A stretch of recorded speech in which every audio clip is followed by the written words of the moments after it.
ابرار رشید آپ کی خدمت میں ایک مرتبہ پھر حاضر ہے، اور آپ سے ایک ہی ریکویسٹ کہ اگر ابھی تک آپ نے چینل کو سبسکرائب نہیں کیا تو اسے سبسکرائب کر لیں، اور ایک اضافی ریکویسٹ جو اسکرین پر آپ کو ایک ایڈ نظر آ رہا ہے، اس کا لنک ڈسکرپشن باکس میں ہے، اس کوکنگ چینل کو ضرور سبسکرائب کیجیے گا۔ آپ کا بہت بہت شکریہ۔ بعض اوقات کوئی خبر آپ کے ساتھ شیئر کرتے وقت نہ صرف خوشی محسوس ہوتی ہے بلکہ بحیثیت پاکستانی وہ خبر شیئر کرتے ہوئے خوشی کے ساتھ ساتھ فخر بھی محسوس ہوتا ہے۔ یہ خبر آپ کے ساتھ ضرور شیئر کروں گا، لیکن اس سے پہلے یو اے ای کے حوالے سے ایک اچھی خبر نہیں ہے، اور وہ یہ ہے کہ بدقسمتی سے میرے خدشات تحفظات درست ثابت ہو رہے ہیں۔ آپ وہ لوگ جو ریگولرلی میری ویڈیوز دیکھتے ہیں وہ اس بات سے آگاہ ہیں کہ میں 2-3 ہفتوں سے اپنی ویڈیوز میں یہ ذکر کرتا رہا ہوں کہ آنے والے دنوں میں، خاص طور پر دسمبر کے آخر میں، جنوری میں اور فروری میں یو اے ای میں کرونا وائرس کے کیسز کی تعداد میں اضافہ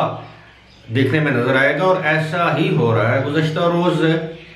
شاید 92 کیسز رپورٹ ہوئے تھے یا 110 کے قریب۔ آج جو یو اے ای کی اتھارٹیز نے کیسز کی تعداد بتائی ہے وہ ہے 200، اور یہ تقریباً 2 مہینے کے بعد کیسز کی تعداد میں اتنا اضافہ دیکھنے میں آیا، یعنی 200 کیسز رپورٹ ہوئے ہیں۔ اچھی بات یہ ہے کہ ابھی تک کوئی موت واقع نہیں ہوئی گزشتہ 24 گھنٹوں کے دوران، لیکن کیسز کی تعداد میں اضافہ جو ہے یقیناً ایک پریشان کن بات ہے۔ دوسری بات یہ ہے کہ آہستہ آہستہ اب یو اے ای نے مزید ممالک پر یا ان کے شہریوں پر سفری پابندیاں عائد کرنا شروع کر دی ہیں، جن میں اب سر فہرست جو ممالک ہیں، 4 ممالک ہیں، ان کا میں نام آپ کو بتا دیتا ہوں۔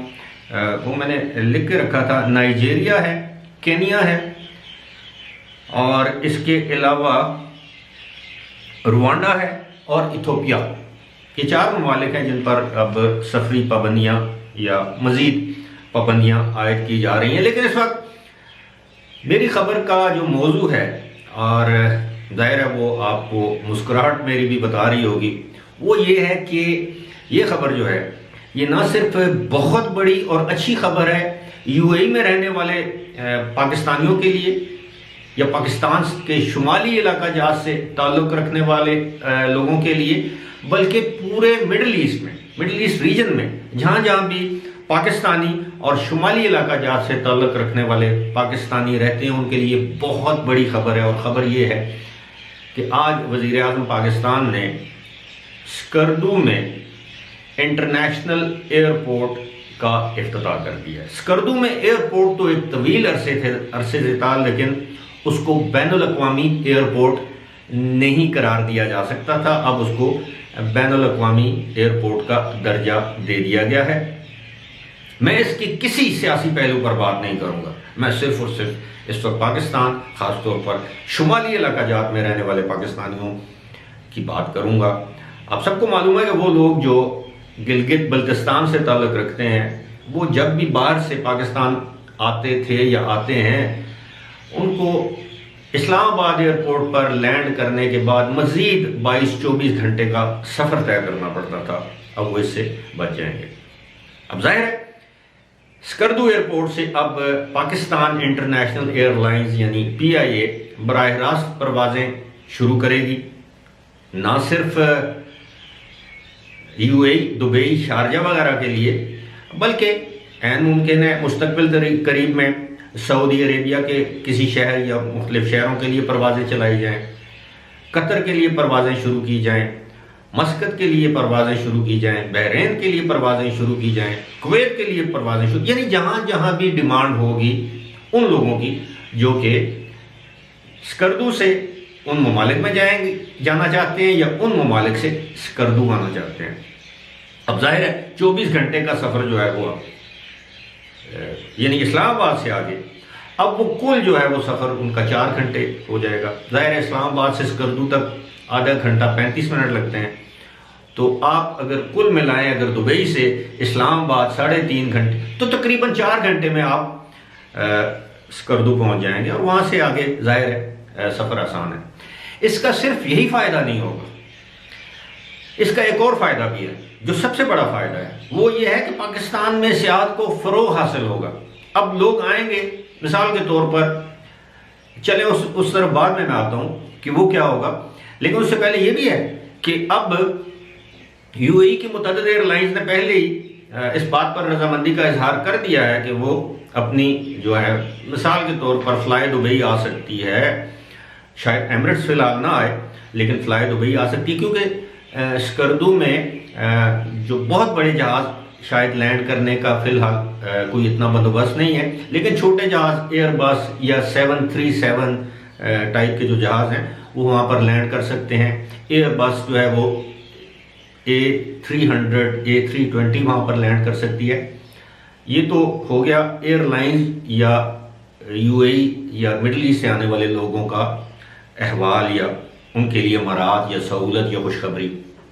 اصل چیز کیا ہے؟ اصل چیز یہ ہے کہ اب مثال کے طور پر کوئی شخص برطانیہ سے، فرانس سے، اٹلی سے، جرمنی سے ماؤنٹینئرنگ کے لیے یعنی کوپیمائی کے لیے یا سیاحت کے لیے پاکستانی یا وہاں کا کوئی باشندہ وہ جانا چاہتا ہے ناردرن ایریا سے، اب اس کے لیے کیا سہولت ہے؟ وہ ایک کنیکٹنگ فلائٹ لے گا دبئی سے، اپنے ملک سے وہ دبئی آئے گا،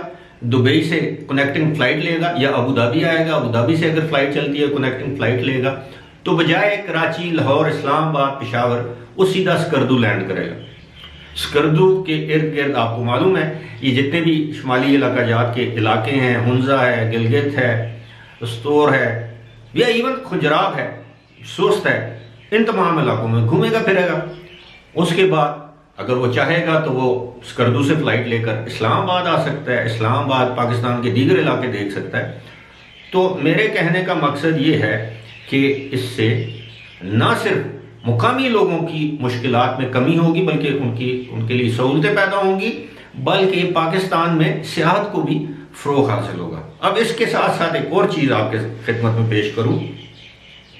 انڈیا کو اس ایئرپورٹ سے بڑی تکلیف ہے، کیونکہ اب ظاہر ہے رن وے وسیع کیا گیا ہوگا، وہاں پر فیسلٹیز دی گئی ہوں۔ اب انڈیا کو تکلیف اس لیے ہے کہ پاکستان کا دوست ملک جو انڈیا کا دشمن ملک ہے، چائنا اس ایئرپورٹ کو استعمال کر سکتا ہے لڑاکا طیاروں کے لیے، فضائی سروس کے لیے، اور عین ممکن ہے اب اسکردو سے چین کے سنکیانگ صوبے کے لیے یا کسی اور شہر کے لیے بھی پروازیں چلائی جائیں۔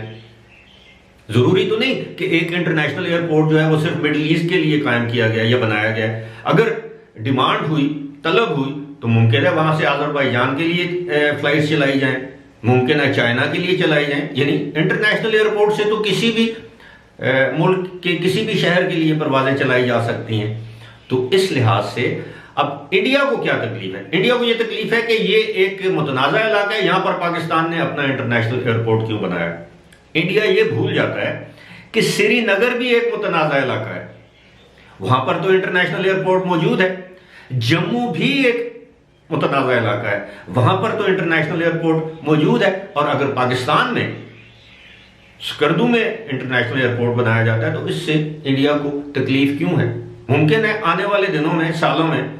گلگت کو بھی انٹرنیشنل ایئرپورٹ کا درجہ دے دیا جائے، اللہ کرے وہ دن آئے۔ بہرحال فی الحال اسی کے ساتھ مجھے دیجیے اجازت، خدا حافظ۔